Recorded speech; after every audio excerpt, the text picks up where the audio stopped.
drizzly and you've been standing here getting wet. Oh my God!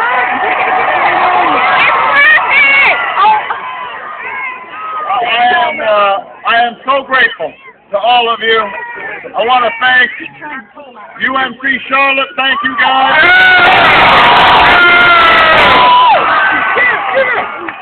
I want to thank North Carolina next governor, Lieutenant Governor Beth Perdue. I want to thank the next United States Senator from North Carolina, State Senator Kay Hagan. All of the statewide Democratic Party Council of State candidates, 2 leaders locally who've been incredibly helpful, Charlotte Mayor Pro Tem Susan Burgess and Councilman Anthony Fox. And I'm deeply honored to have a great North Carolinian and supporter, NASCAR pioneer, Junior Johnson. Give it up for Junior. You know, obviously there's a little bit of a bittersweet time for me.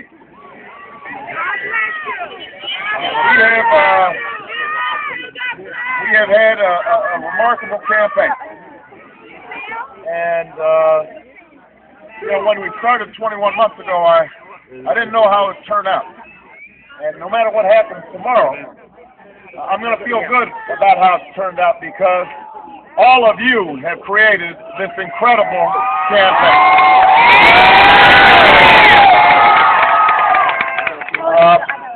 Some of you heard that my grandmother, who helped raise me, passed away early this morning. And look, she has gone home, and she died peacefully in her sleep with my sister at her side. And so there's great joy as well as tears. I'm not going to talk about it too long because it's hard to talk about. I want everybody to know, though, a little bit about her. Her name was Madeline Dunham, and she was born in Kansas in a small town in 1922, which means that she lived through the Great Depression. She lived through 2 world wars. She watched her husband go off to war while she looked after a baby and worked on a bomber assembly line. When her husband came back, they benefited from the GI Bill, and they moved west and eventually ended up in Hawaii. And she was somebody who was a very humble person and a very plain-spoken person. She's one of those quiet heroes that we have all across America, who they're not famous. Their names aren't in the newspapers. But each and every day they work hard. They look after their families. They sacrifice for their children and their grandchildren. They aren't seeking the limelight. All they try to do is just do the right thing. And in this crowd, there are a lot of quiet heroes like that.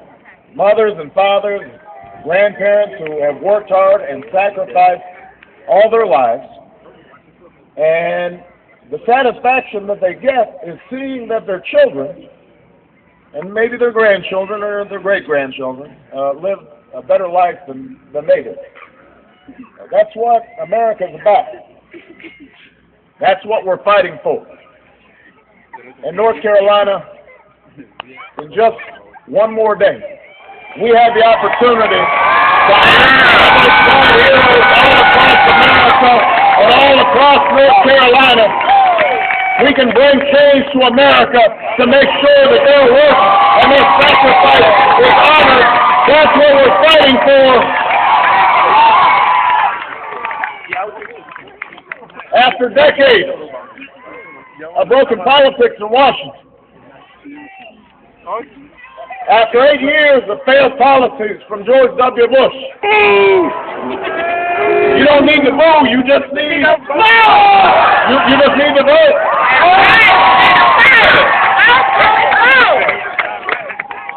After 21 months of a campaign that has taken us from the rocky coast of Maine to the sunshine of California. We are one day away from changing America. One day. Tomorrow you can turn the page on policies that put the greed and irresponsibility of Wall Street before the hard work and sacrifice of men and women all across Main Street. Tomorrow you can choose policies that invest in our middle class and create new jobs and grow this economy so that everybody has a chance to succeed, from the CEO to the secretary and the janitor, from the factory owner to the men and women who work on the factory floor. Tomorrow you can put an end to the politics that would divide a nation just to win an election. That tries to pit region against region or city against town, Republican against Democrat. It asks us to fear at a time when we need hope. Tomorrow, at this defining moment in history, you can give this country the change that we need. You can do this right here in North Carolina.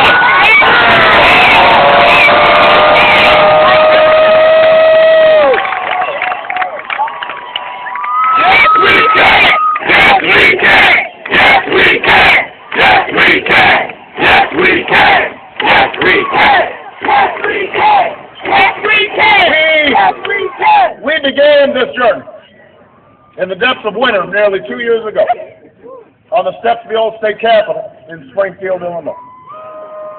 And back then we didn't have a lot of money and we didn't have many endorsements. We weren't given much of a chance by the polls or by the pundits.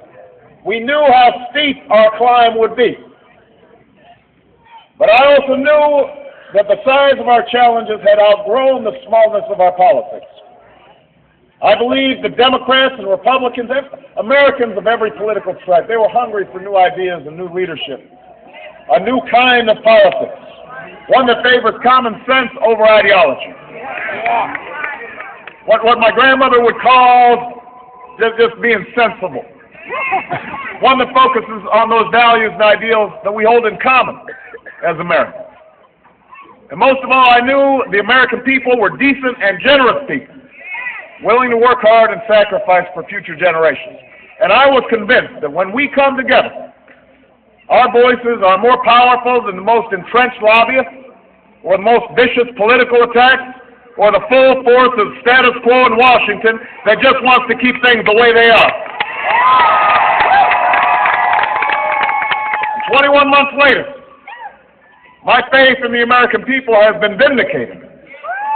That's how we've come so far and come so close because of you. That's how we'll change this country with your help. That's why in these last 24 hours we can't afford to slow down or sit back or let up. Not 1 hour, not 1 minute, not 1 second, not now. Not when we've got so much at stake. We've got an election to win, North Carolina.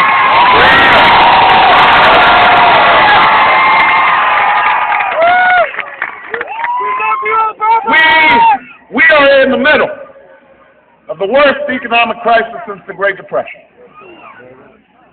760,000 workers have lost their jobs this year. Businesses and families can't get credit. Home values are falling. Foreclosures are rising. Pensions are disappearing. It's gotten harder and harder to make your mortgage or fill up the gas tank or pay your bills at the end of the month. Young people here are wondering what their future holds, whether they're going to be able to match the life that their parents built for themselves. At this moment, the last thing we can afford is 4 more years of the tired, worn-out economic theories that say we just give more and more to the billionaires and the millionaires, the big corporations, and hope that somehow prosperity trickles down on everyone else. The last thing we can afford is a theory that says we should strip away all regulation in our financial markets, in our healthcare system, when we know that that's exactly what helped get us into this mess. Those are the theories that haven't worked. It is time for change. In North Carolina, that's why I'm running for President of the United States of America.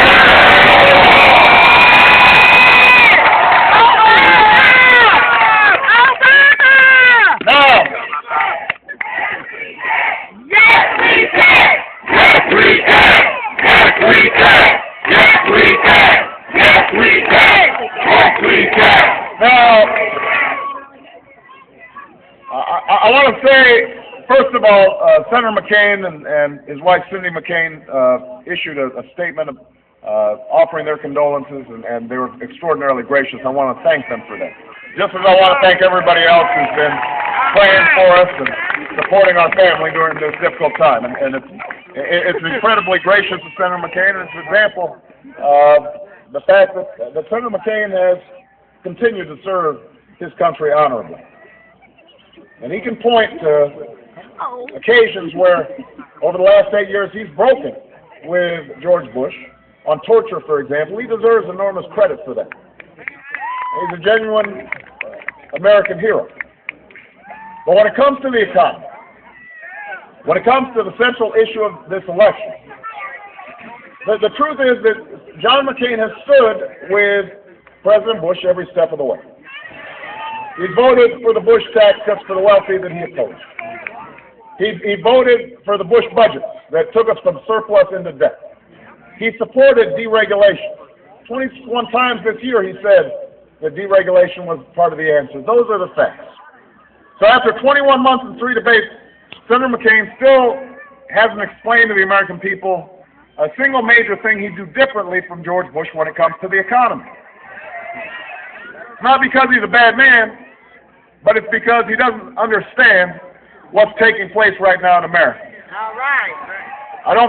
I think when he said about 7 weeks ago that after more than 5,000 jobs had been lost and more than 7,000 homes were foreclosed on, when he then said that the fundamentals of the economy are sound, you had a sense that he wasn't paying attention to what was going on here in Charlotte, what was happening here in North Carolina. But you and I know that there's something fundamentally wrong with our economy. That the on-your-own, out-of-touch economic philosophy has not worked. A philosophy that says we should give $700,000 tax cuts to the average Fortune 500 CEO, $300 billion in tax cuts to the same Wall Street banks that got us into this mess, $200 billion to corporations, including $4 billion to the oil companies after they just made another quarter of record profits, while leaving 100 million middle-class Americans without any tax relief whatsoever. That's not change. It's a philosophy that hasn't worked.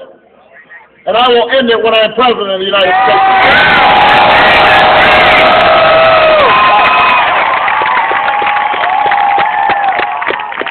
Understand, we've tried it John McCain's way.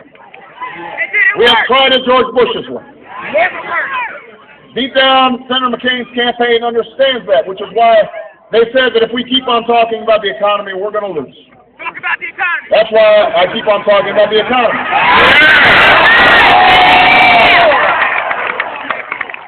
Instead, what we've gotten is distractions. They've called me everything but a child of God. You know, but that's the habits that we get into in Washington. And all of us are guilty of it sometimes. Even Democrats can fall into this trap where if you don't think you can win on your ideas, then you try to make big elections about small things. And we may see a little bit of that over the next 24 hours, but we have a chance to put an end to it in this campaign. Not just in this election, but for good. Because the one thing we know that is stronger than negative politics is the will and the determination, the hope of the American people. That's what we're doing. That's what we're showing the American people all across the country. That's how we're going to win this election in 24 hours.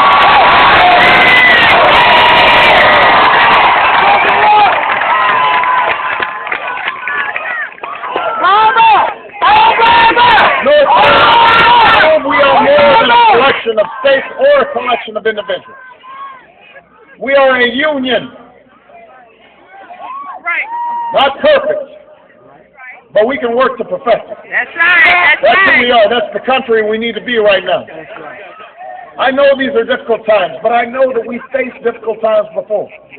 The American story has never been about things coming easy. It's been about rising to the moment when the moment was hard. It's about rejecting fear and division for unity of purpose. That's how we overcame those wars and Great Depressions. That's how we won the great struggles for civil rights and women's rights and workers' rights. That's how we will write the next great chapter in the American story, and it can start in 24 hours if you are ready.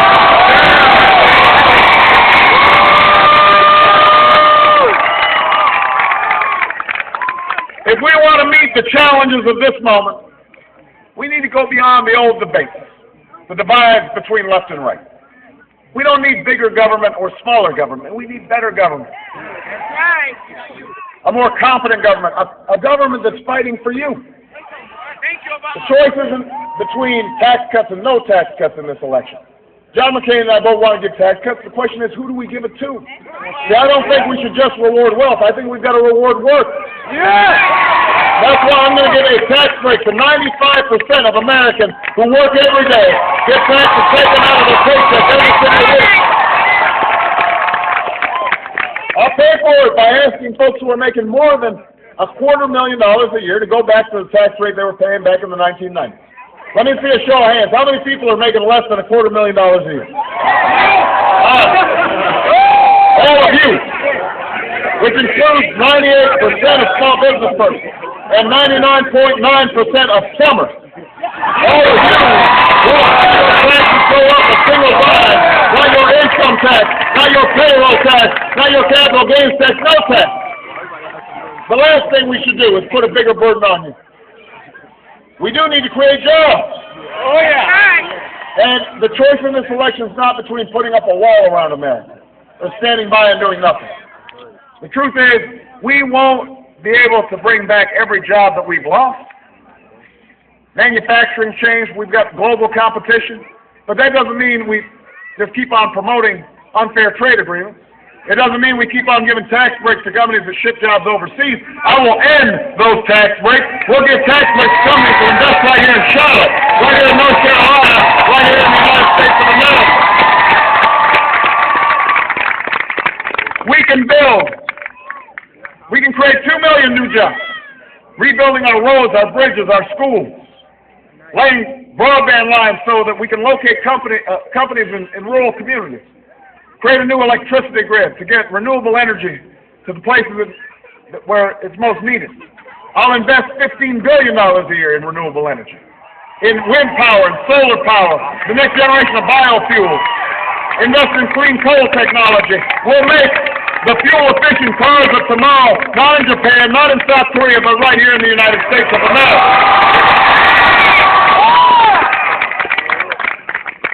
We can create jobs that pay well. Jobs that can't be outsourced. When it comes to health care, we don't have to choose between a government-run health care system and the unaffordable one we have now. Look, if you have health insurance, you can keep your plan, keep your doctor. We're just going to work to lower your premiums. If you don't have health insurance, if you're under 25, we're going to let you be on your parents' health insurance until you get a job with health insurance. If you're over 25, we're going to let you buy into the same kind of health insurance that members of Congress get themselves. And if somebody watched his own mother spend the final months of her life arguing with insurance companies who said that maybe her illness was a pre-existing condition, they might not want to pay for the treatment. I know what it's like to see a loved one suffer, not just because they're sick, but because of a broken healthcare system. It is wrong. It will change. We are going to put an end to discrimination by insurance companies when I am President of the United States of America against those who are sick and need care the most. When it comes to giving every child a world-class education, the choice is not between more money and more reform. Our schools need both. Our children need both. We're going to invest in early childhood education. We'll recruit an army of new teachers. We're going to pay all our teachers higher salaries, give them more support, raise standards, increase accountability. And to the young people who are here tonight, thinking about how to finance their college education. I make this commitment to you.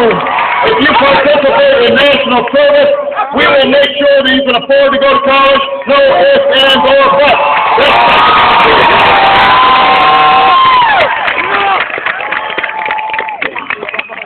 When it comes to keeping this country safe, we don't have to choose between retreating from the world and fighting a war without end in Iraq. It's time to stop spending $10 billion a month in Iraq while the Iraqi government sits on huge surpluses. Understand me, North Carolina. As president, I will end this war.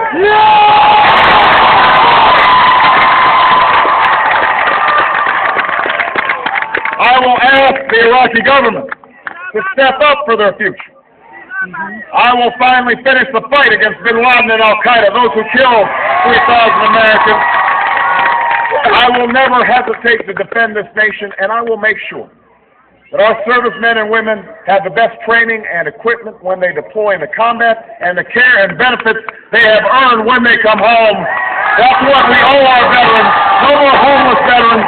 No more begging for disability payments. That's my commitment as president.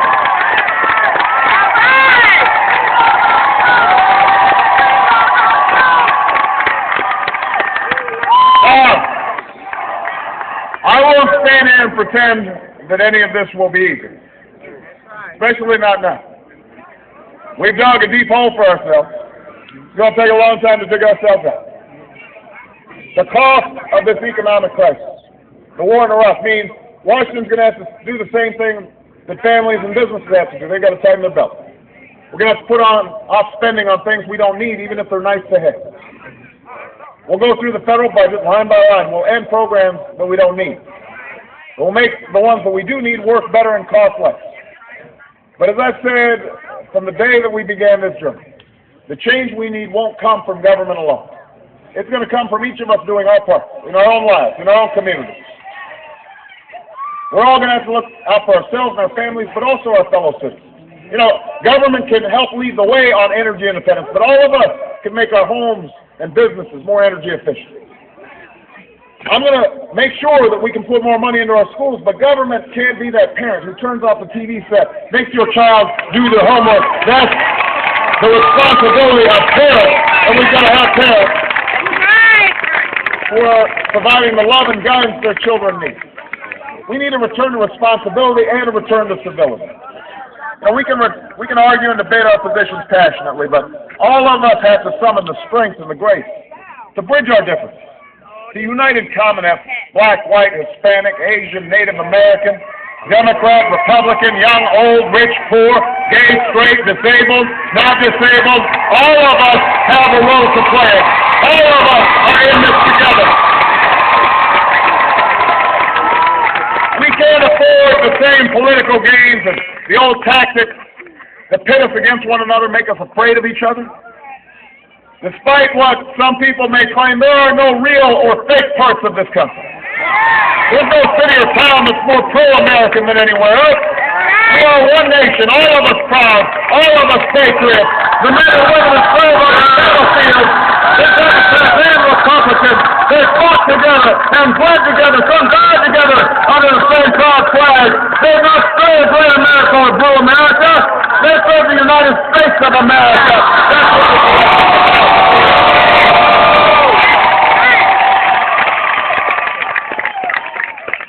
It won't be easy. It won't be quick. But you and I can feel it. You know it's time for change.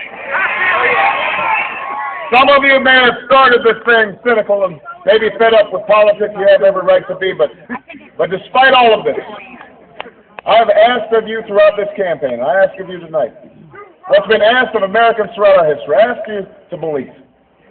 Not just in my ability to bring change, but in yours. Oh, yeah. I know that this change is possible. I've seen it over the last 21 months. In this campaign, I've had the privilege to witness what is best in America. I've seen it in the countless faces of men and women across this country. Men and women who share their stories. Who talk of their struggles, but also their hopes and their dreams. Now, I remember an email I got from a woman named Robin, in Fort Lauderdale. She had come to one of our rallies. Sometime after the event, her son nearly went into cardiac arrest. He was in high school. He was diagnosed with a heart condition that could only be treated with a procedure that cost tens of thousands of dollars. Her insurance company refused to pay. Their family didn't have that kind of money. In her email, Robin wrote, "I only ask this of you. On the days where you feel so tired, you can't think of uttering another word to the people. Think of us. When those who oppose you have you down, reach deep and fight back hard." North Carolina, that's what this election's about. That's what hope's about. That's what kept my grandmother going when times were tough. That's what kept your parents and grandparents going. What led them to say, maybe I won't go to college, but if I save a little bit each week, maybe my child can go to college. That's right. Maybe I don't have my dream job, but if I work hard, maybe my child or daughter, they can start a business of their own. Right. There are many people here tonight whose parents and grandparents said, maybe I can't vote, but if I march and organize, maybe my child or grandchild can run for the president of the United States someday. That is what hope is. That thing inside us that insists, despite all evidence to the contrary, that there are better days ahead. If we're willing to work for it, if we're willing to shed our doubts and fears, if we're willing to reach deep inside ourselves, when we're tired, when we're discouraged, and we come back, and we fight hard. Right. North Carolina, don't believe for a second that this election's over. Don't think for a minute that power will concede without a fight. We're going to have to work these next 24 hours like our future depends on it. All of you are going to have to talk to your friends, your neighbors, those who still aren't convinced that change is possible. But I know this, North Carolina, the time for change has come. We've got a righteous wind at our back. And if in these final hours, you will knock on some doors with me, make some calls for me, if you will stand with me, if you'll fight by my side, if you'll cast your ballot for me, then I promise you this, we will not just win North Carolina, we will win this general election. You and